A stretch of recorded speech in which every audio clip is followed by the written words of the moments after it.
seen a one-legged dog making his way down the street? Ever seen that one-legged dog and you've seen me? You've seen me. I come and stand at every door. You've seen me. I always leave with less than I had before. You've seen me, but I can make you smile when the blood it hits the floor. Tell me, friend, can you ask for anything more? Tell me, friend, can you ask for anything more? I'm sure a lot of you guys have seen that movie, The Wrestler.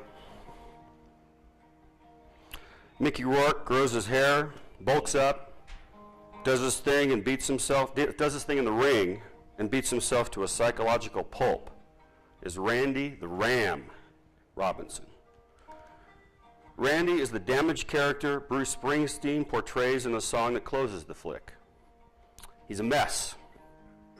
He's stuck in a showbiz past, struggling with alcohol and drugs, staggering through middle age with a weary, jaded outlook and barely contained anger.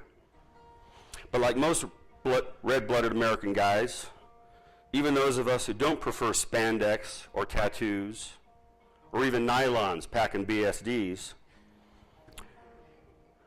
Randy also tries to be a stand-up guy for his estranged daughter, his would-be girlfriend, his fellow wrestlers, and believe it or not, even his landlord.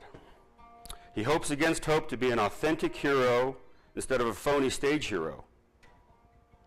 Whether or not he realizes it, he's trying to answer the call to come and see what he can be. He's searching for authentic joy, not the fake kind that has defined his profession and pretty much his whole existence. Gentlemen, we know that drill, don't we? We all want to be the stand-up guy, staying on our feet even as we're body slammed like pinballs among all the responsibilities we eagerly or reluctantly take on as adults, as men.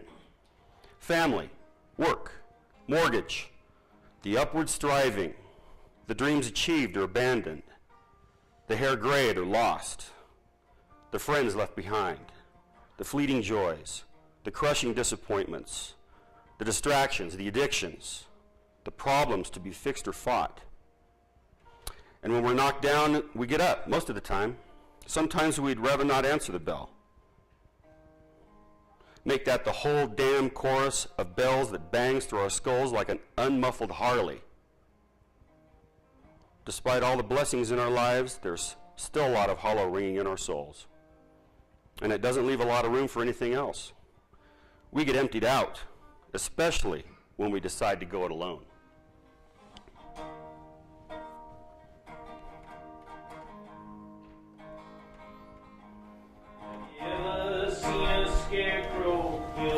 Nothing but dust and weeds. You've ever seen that scarecrow and you've seen me? You ever seen a one-armed man punching in nothing but the breeze? If you've ever seen a one-armed man, then you've seen me.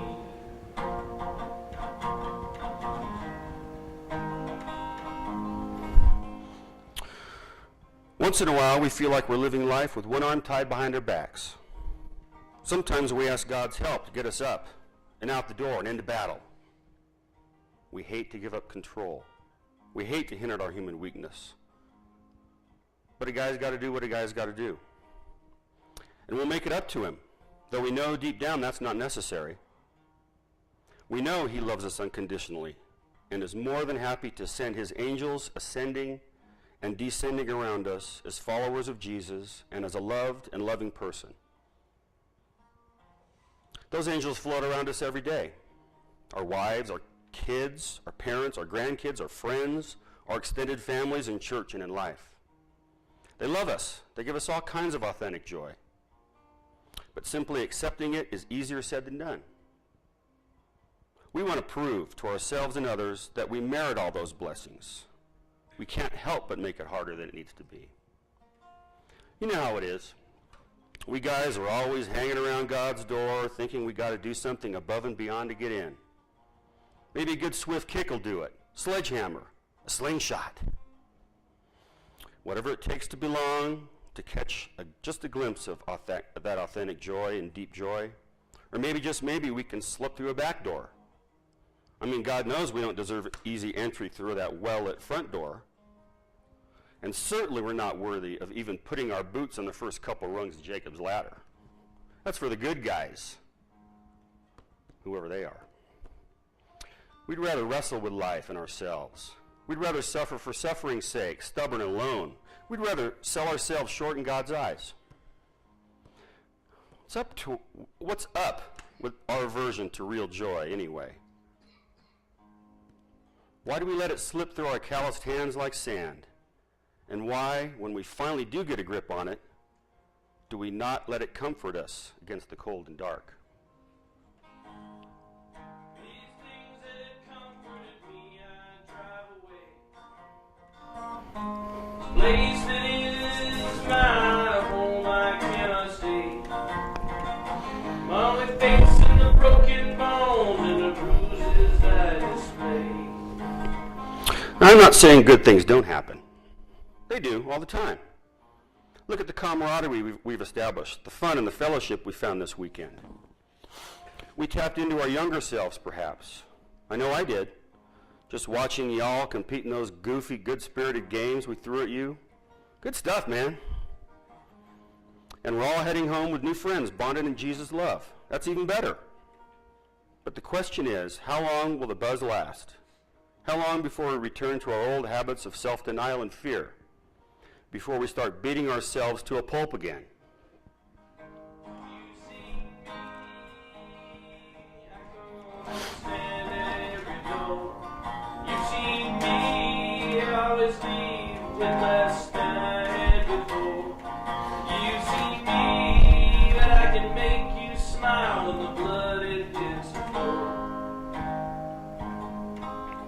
Tell me, friend, can you ask for anything more?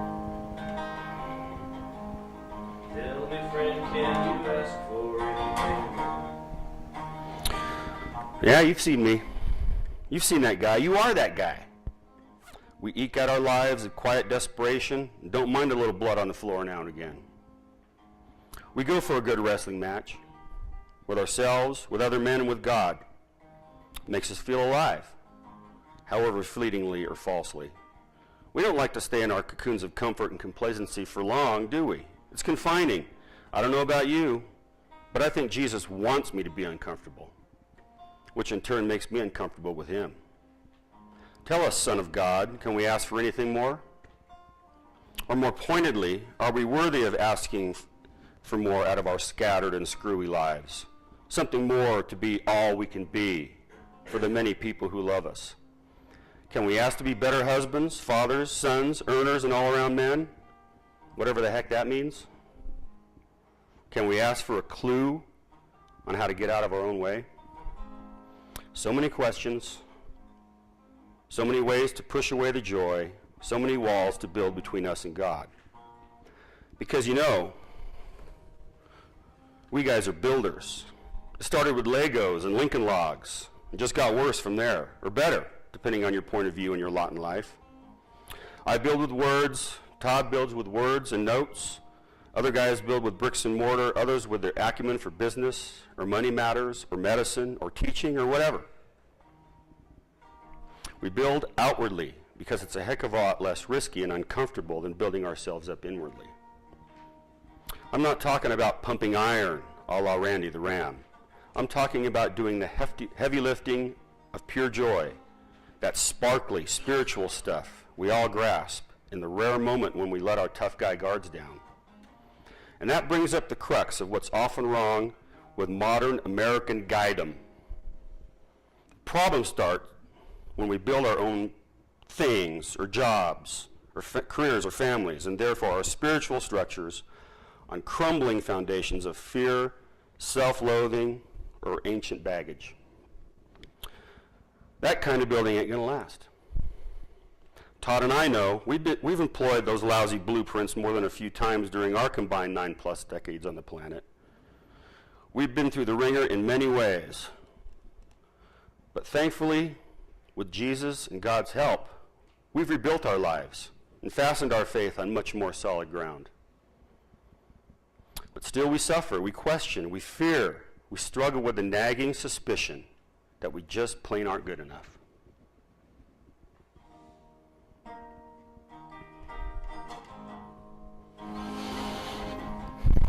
Ever seen a one-legged man trying to dance his way free?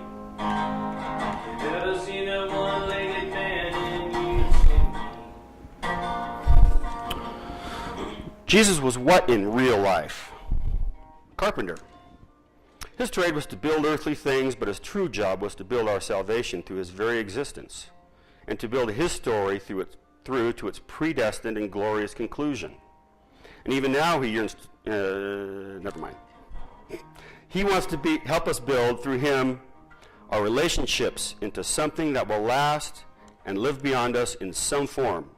At our church in Reno, it's a little group of guys we call the Amen. And it's powerful stuff. But we don't want to build it under the weight of a bunch of earthly codes or rules. We want to make it strong through its messiness because our lives are often messy. Jesus' first disciples lived messy, wandering, unsure lives too. In John, Jesus, Andrew, and Peter head for Galilee and find their townsman Philip, who in turn asks a skeptical Nathanael to come and see. So Nathanael walks out of the shade of the fig tree and straight to Jesus, who had pegged him as a good guy before he even got there. Suddenly Nathanael recognizes that someone good could and did come from Nazareth. He came, he saw, he believed, not only that Jesus was the Messiah, but that he and his friends were indeed good enough to follow him and always had been. So it is today. Todd and I and a bunch of other Good Shepherd boys translate that come and see invitation into this. Let's join with our fellow Christian brothers and see what we can do together to build up Jesus within us and for others, and just as importantly, to build up ourselves for Jesus. It's a never-ending project, kind of like that remodel you might have going at home, or Jim's stain job on his house, on his cabin, or maybe you're sanding a boat down in your garage. Whatever it is.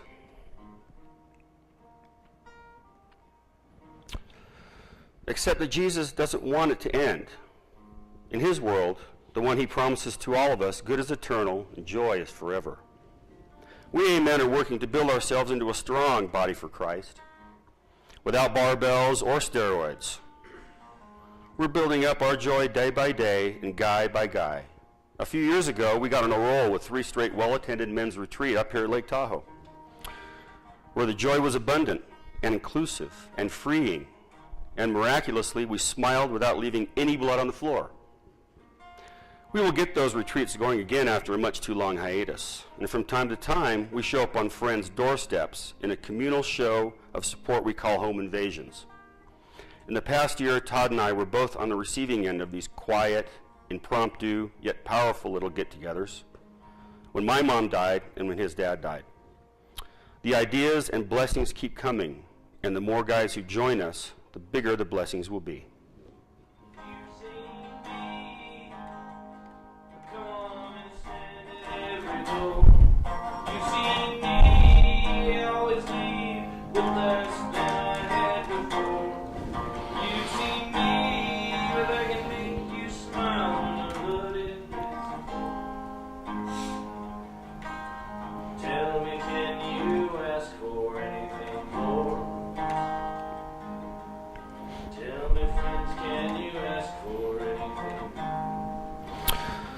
Tell us, friends, can we ask for anything more?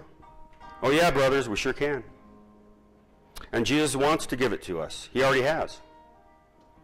And he will again as we partake in the meal together, our church's most humbling and inclusive form of joy. We've got to come and see every day, every moment.